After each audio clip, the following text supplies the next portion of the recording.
My name is Linda Mayhue. I'm a registered nurse and I'm the Director of Clinical Care with Xandar Kardian. Yeah, thank you. That's such a great question. And I mean, I think it speaks to sort of those innate challenges of when we're checking somebody just intermittently, right? So this idea that, we're going to do your vital signs here and then do them again in 6 months and again 6 months later, and then think that we're going to have a really good sense as to what's normal for that individual. And that really speaks to the value of continuous vital signs monitoring. And it's not about, turning every environment into a telemetry unit, but it's about understanding what's normal for you or for the next person or the next person so that we can identify when things are not normal. And I think the only way that you can actually get that kind of information is by having a technology that really is unobtrusive and doesn't require your compliance, right?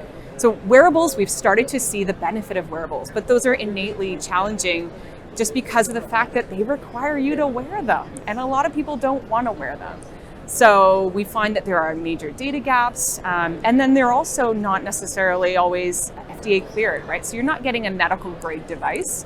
And that's really where we've seen the biggest impact with Xandar Kardian, is we've been able to identify, what is normal for one person, so that way we can really detect when things are changing for that person.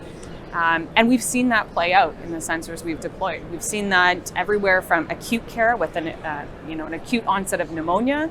We've seen it in long-term care with onsets of COVID or a UTI, and we've seen it at end of life, where we can actually detect changes in vital signs weeks before the end of life is coming. And we've been able to identify when things are changing to the point that we need to start thinking about that person's last wishes and honoring that time for them. So really, by understanding what's normal for somebody, it provides such a critically useful baseline for knowing when something isn't normal. And that's when we can intervene and really make a powerful difference.